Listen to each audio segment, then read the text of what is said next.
Today's guests on the Tech for Good podcast are Stephen Jamieson, Head of Global Circular Economy Solutions at SAP, and Sarwar Khan, Sustainability Director at telco giant BT. They're joining us because we're going to talk about something that they're both working together on in partnership at BT, and that is how can you assess the climate impact in a measurable way across your entire value chain as an enterprise. And then, once you have done that, how can you make sure that your enterprise is using that data appropriately in an unsiloed and properly accounted for way to make better decisions for your company? All of this is on the back of SAP's latest sustainability report. SAP releases a sustainability report every year, of course, just like lots of companies. But SAP, obviously, is SAP. It's huge. They operate across just about every country in the world, every industry sector, and companies from small to large. Their sustainability reports have a slightly larger scope than most. Their latest report showed that most companies actually, despite uncertainty and inclement economic weather, were continuing to invest robustly in their environmental and sustainability initiatives. It showed also that a full third of those companies were generating actual new proper revenue and profit opportunities from those investments.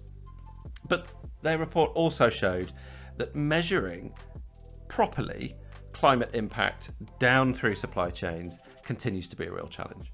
So SAP has developed some tools. Those tools are being used in combination with BT, amongst others.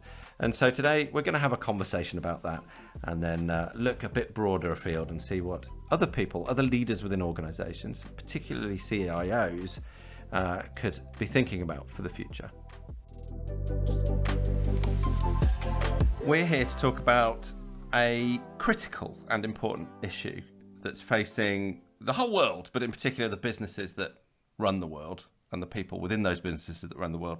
It's about being able to understand what the carbon impact is of all of our business operations. And SAP and BT, who you represent, I suppose, have done some interesting work around this. And I think we could spend quite a bit of time talking about it. But before we get to that, let's find out a bit about yourselves. So Sarwar, tell us a bit about your role within BT.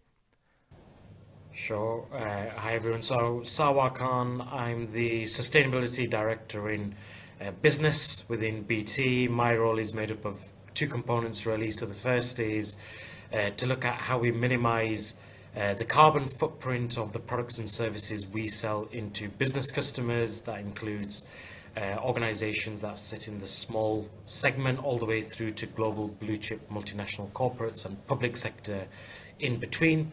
And the second component is to help customers leverage technology as a way of accelerating their own sustainability goals. So here in BT, we firmly believe that connectivity and technology plays a key role in helping to accelerate decarbonization, and that's part of the remit that gives us the ability to go and work with really important partners like SAP. Now, Stephen, SAP is obviously something of an engine room for an awful lot of enterprises around the world, but in this case, in particular, BT. So how have you been involved in all of this then?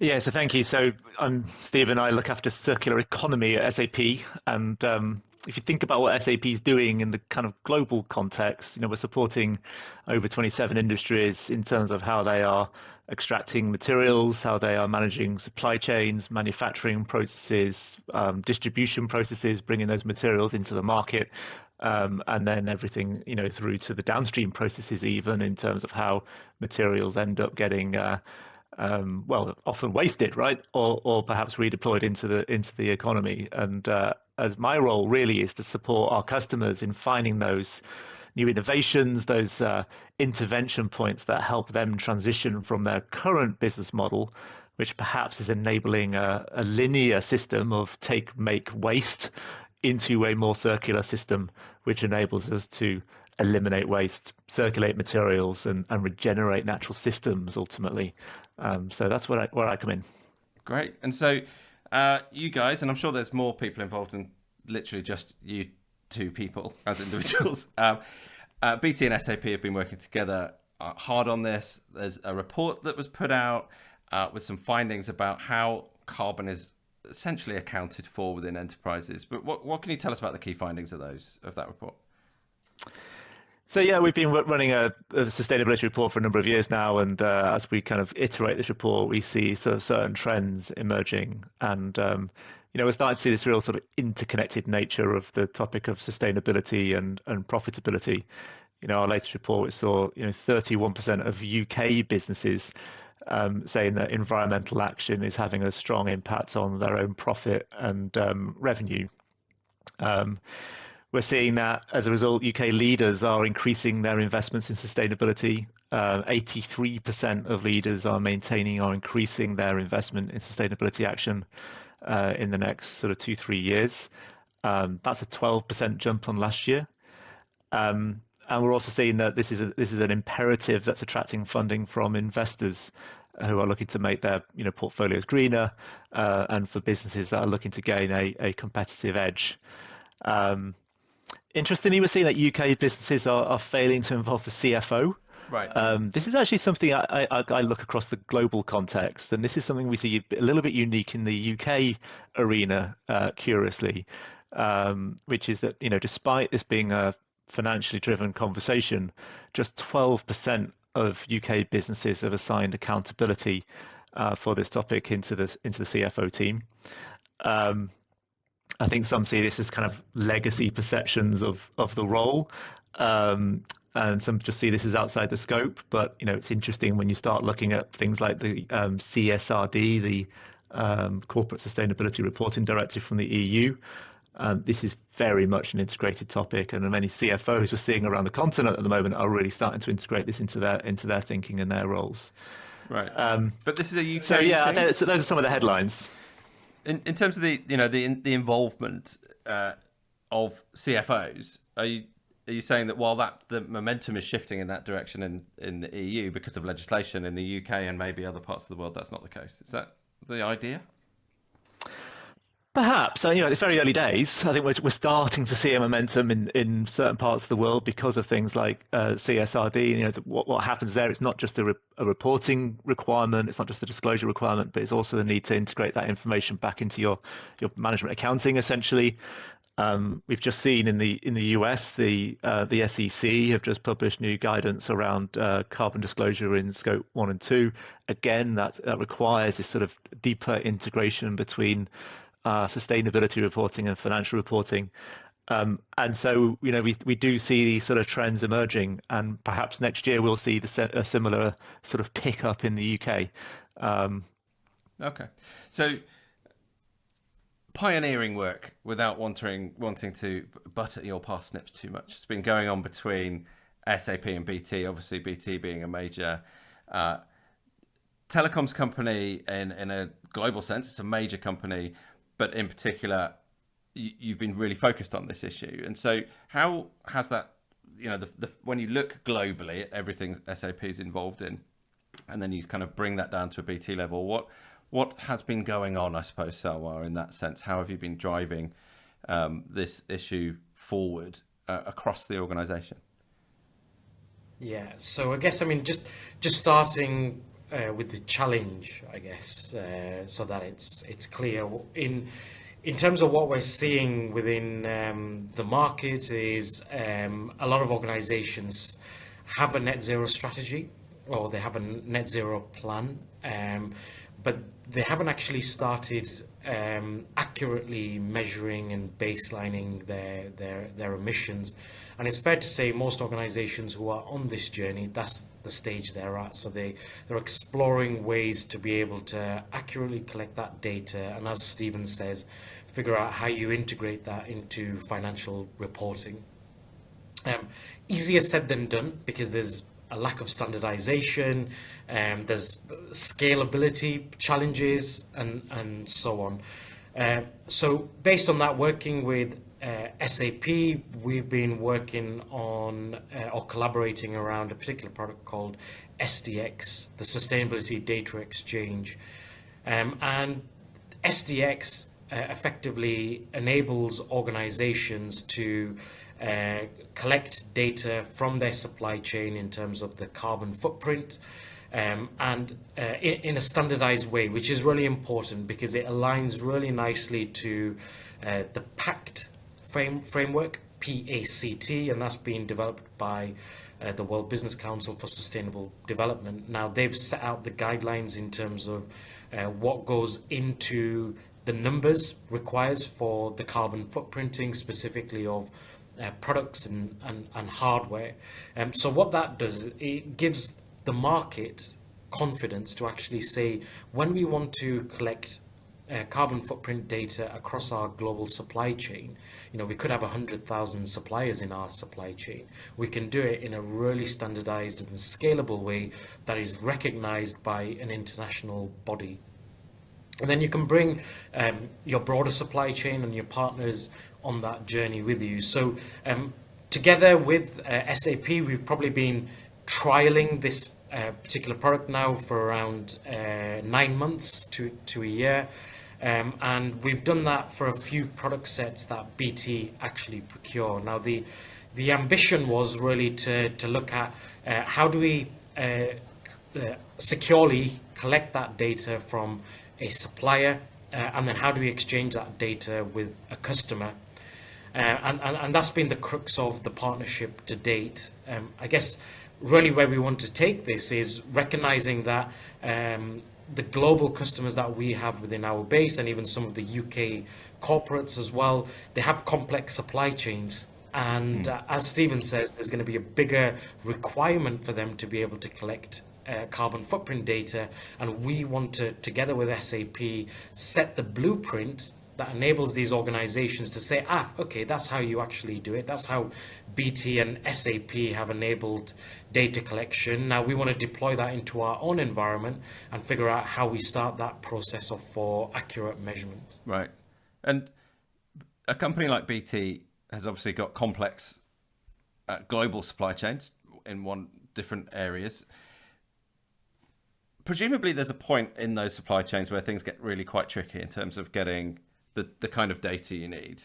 How is it that things like PACT and so on can actually help unify that and provide standards that apply not just for the big boys, but for the little guys as well?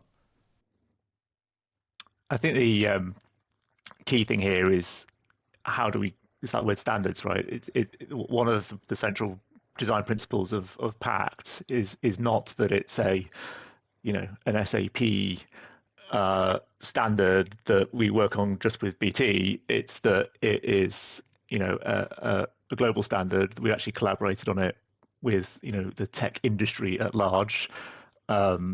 Initially focused on the detergent supply chain, curiously, and it's through that collaboration across multiple parties that meant that we were able to look at this in terms of not just a single use case that supports one particular material, one particular flow, one particular region, but looking at that in the global context across the vast range of scenarios that the technology industry at large are looking to support, and looking at not just the standards but the protocols involved as well, so that we can kind of scale this as an approach to every type of organization. So it's that set of fundamental building blocks that then enable organizations of every size to be able to work with these sorts of principles and benefit from the innovation that then gets unlocked from this sort of array of different technology providers. I was just going to add to that. Historically, organizations had a choice in terms of how they collected carbon footprint data for products that they build, and that if you imagine an organization who's collecting this data and they're receiving it in multiple formats, it's very difficult to be able to bring that into a number that makes any meaningful sense to them. But what PACT does, it kind of outlines how you collect that data, first of all, but then how you set it out to send to an end customer. So they base it on a life cycle assessment. It's the core crux of it is based on the ISO 14040 standard, which kind of defines in some cases, the cradle to grave, or in the future, cradle to cradle approach of collecting that data. And then what that should ensure is that when you're receiving data from all of these suppliers, regardless of the size, regardless of the industry that they operate in, and regardless of the region they operate in, that number should still make sense when you total it all up and you have this one number to look at the end. Right. And how far do you think we're down the road here in terms of, so obviously you guys are doing great work together to drive this forward, but what's your impression of how well developed this is now? Not just in the UK where you happen to be, but globally. Is how what's the percentage on the progress meter, as it were? I think the key topic here is momentum. What we've seen over years is a kind of gradual build of organizations that are getting pretty good idea of their scope 1, scope 2 emissions, and for a long time the challenge of scope 3 has been a heavy reliance on average data sets essentially in order to be able to infer and interpolate what those emissions would be. We're now seeing genuine momentum across markets. We're seeing the SEC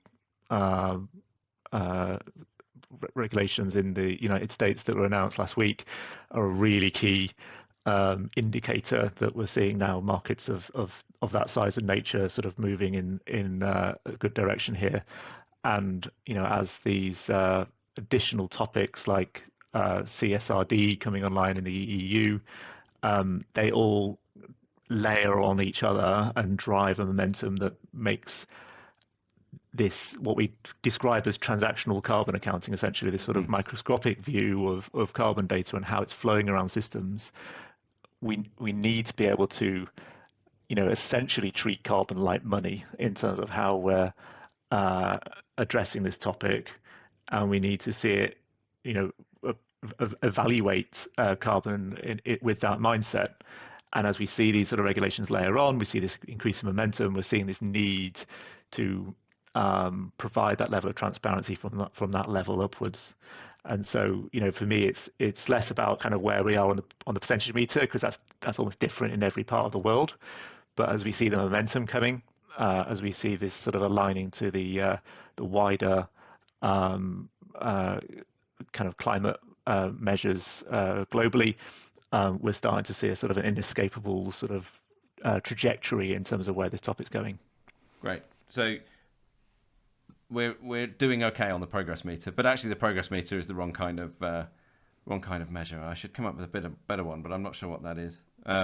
What's the standard unit of measurement of momentum? You guys how would we visualize that?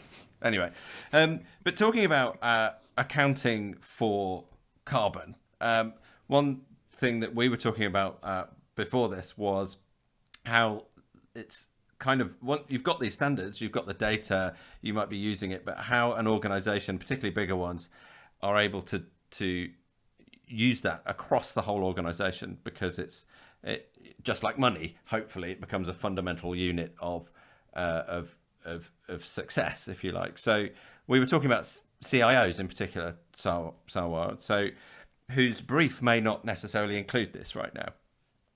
What you were talking about, how the importance of CIOs into this topic. What would you say about that? Yeah, so I guess in a world where we shift towards carbon accounting, I think there's two roles really for CIOs. The first one is from a technology perspective, the CIOs are responsible for thinking about the long-term strategy for technology within their organization, and this is no different really. SDX as a capability, or some of the other SAP solutions, for example, there's a Green Ledger capability, there's the SAP Sustainability Control Tower. They all come together to help organizations manage carbon accounting and drive action within their organizations. So you still need a strategy around how does solutions like these SAP ones integrate broadly within your IT and application strategy, right? So that's no different to what they do. They've just got to look at it from a different lens, because ultimately You're going to be collecting data from your supply chain. You might be collecting some data internally. So they play a really key role in ensuring that they onboard solutions like SDX seamlessly into their organization. But alongside that, one thing I like to talk about is the fact that CIOs, they kind of don't have visibility within their organization of their own impact and their team's impact. So there's a lot of talk around generative AI taking off over the next few years, and that comes with carbon implications, because there's a potential for more devices, potential for more data centers, but CIOs typically won't see what electricity impact that might have on their organization, because they're not typically the bill payers, and they might not see the carbon impact of scaling up their digital transformation and generative AI within their organizations. So they're almost blind to the impact of scaling future digital technologies. So CIOs play a big role as well in terms of incorporating these type of technologies as a way of enabling the internal stakeholders to get visibility end-to-end of the carbon impact within their organization. And they can start making some smart decisions around, if I'm going to scale generative AI over time, then what's my long-term sustainability strategy behind that? Because it's not the sustainability team who's going to be managing that. That's going to be the CIO and their broader team, thinking about how they optimize either at the edge or in the cloud and so on. And ultimately, with all of this stuff, we shouldn't forget that there is a cost to carbon. It's just that it's not visible today, because unless you're a large energy intensive organization where you're paying taxes for carbon intensity, everyone else is kind of insulated. But at some point, organizations are going to have to pay a carbon tax as a way of getting to net zero. So are you actually hitting those targets that they've committed to? So if you're continuously increasing your consumption, if you're continuously deploying devices and so on at scale, who's going to pay for that at some point? I can't imagine that the sustainability teams or even the CFO will say, we'll take that. We'll take that in our division and we'll pay for it. I think that will be cascaded down to the individual units, and the functions like CIOs and technology are going to have to start paying their fair share of carbon towards their net zero targets. So would you say it's fair to ask organizations to be thinking about how they can break down the silos, but also think more about the fact that an exponential increase in the amount of data that's being generated and stored and used, especially with things like AI, is something that they really need to start thinking about in terms of its carbon impact kind of now, before everybody sort of rushes into this great new AI driven future without thinking about that stuff first. Is that fair to say? Because it feels a bit like a carbon time bomb to me from the outside. There's so much data that could be generated if everybody's on this great big AI gravy train. And a lot of that is going to be generated at the lower levels of an organization as people are playing with it, finding interesting new solutions with things and so on. And then if you look across the whole piece, suddenly you've got this rising tide of kind of uncontrolled and unaccounted for computation. Is that, am I overstating things a bit, or do you think that's an important point? I think it's definitely a factor, and it's definitely something that business needs to account for in terms of its planning and how it's assessing its carbon impacts across the agenda. But equally, it's about getting the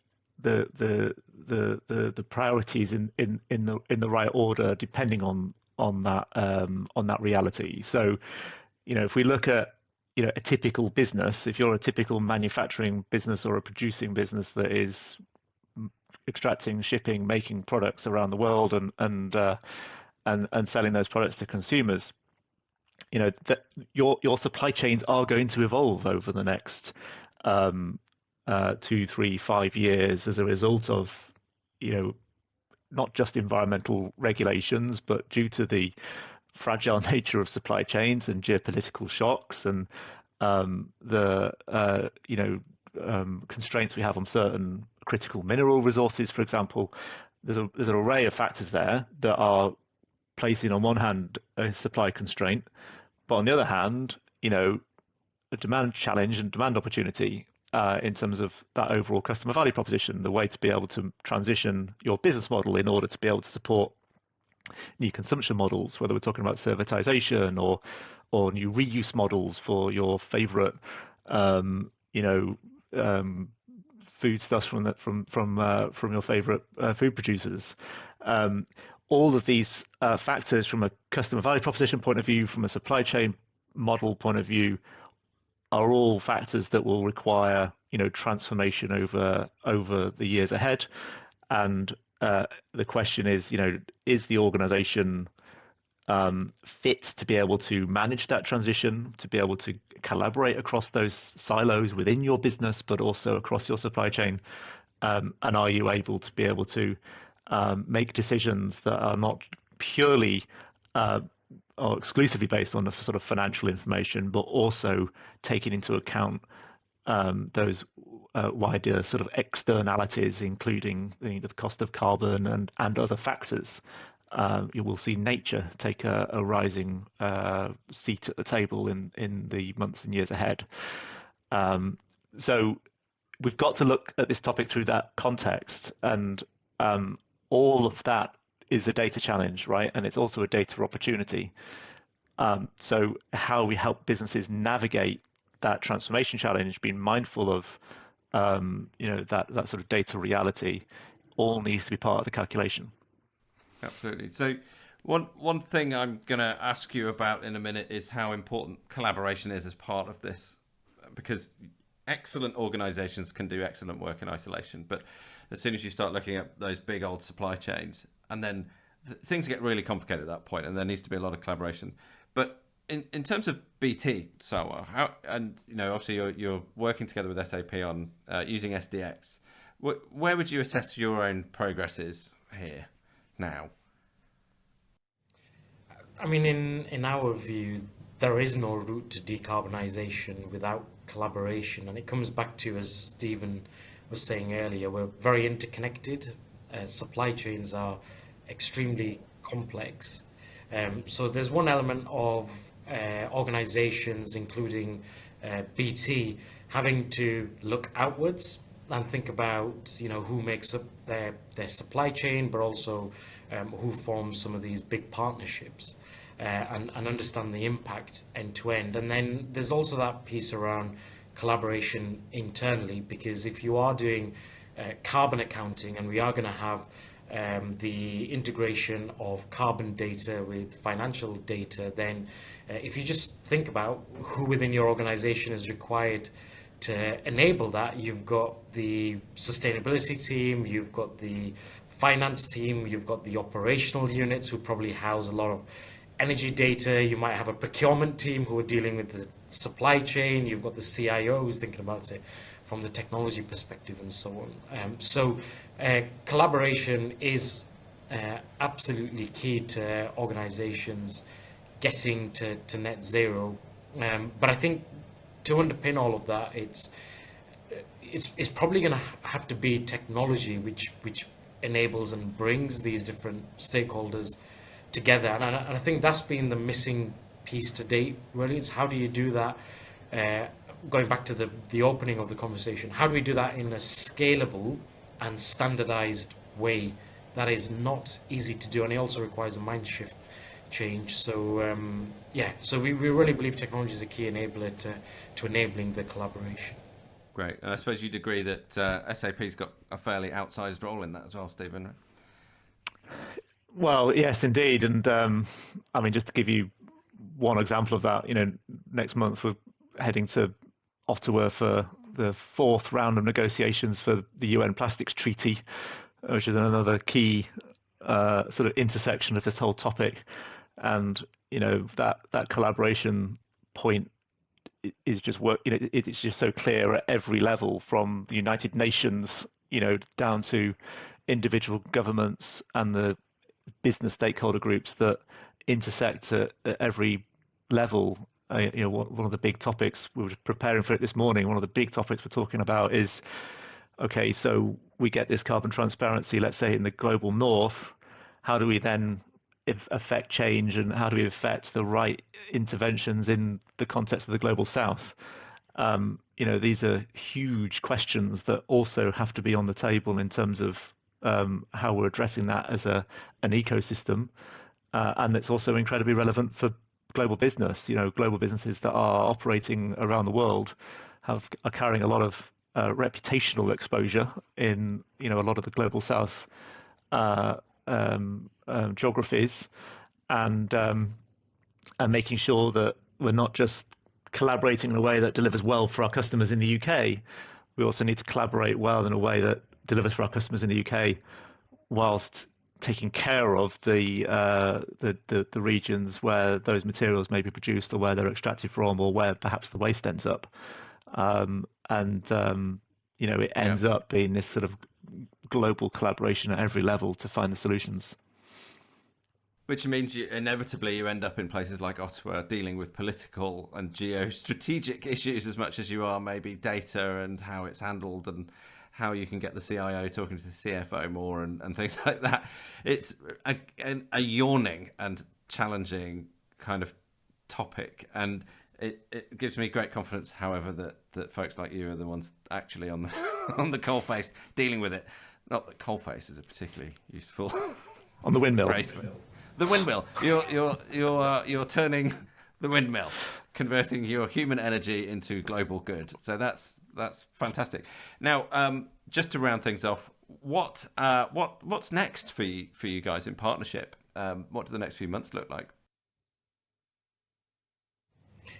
I alluded to a little bit at the beginning of the conversation that we were trialing SDX in BT as a platform itself, and we're now looking at how we scale that into our business customer base, both BT and SAP.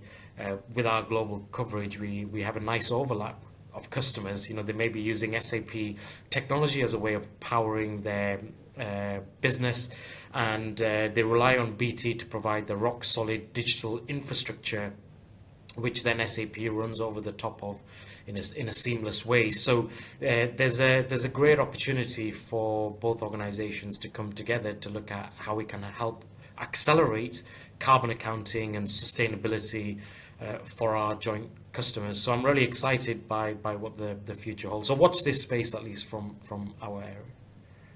Anything to add, Stephen, to that? Yeah, well, I think this, brilliant collaboration we've got with Sarwar and the team. It's really kind of part of this broader strategy of how we, really enable impact. It's bringing together this focus on, the kind of the regulatory imperative, if you like. How do you get this sort of transparency on carbon, alongside the integration into the key business processes that enable businesses to continue differentiating whilst acting efficiently, in order to be able to embed sustainability into their corporations, and then unlocking that wealth of data that is then established in order to drive new innovation, drive supply chain transformation, innovate the customer value proposition, leveraging AI, of course, in order to be able to really optimize that journey, and support a just transition, but also a high growth transition, ultimately towards a circular economy, which is certainly where my mission is driving. Absolutely, that is the ultimate end goal. So I'm looking forward to the day when you've achieved that, Stephen. So that'll be great. That'll be a good day. I'm thinking 2025. And by the way, that's everywhere, every industry in every country. And on that note, I think we'll call it an end there, if you like. But if you would like to come to techforgood.net, you'll find a lot more materials and some wordage around this topic relating to BT and SAP as well. And in the meantime, thanks very much for joining me today. Thank you so much. Thank you.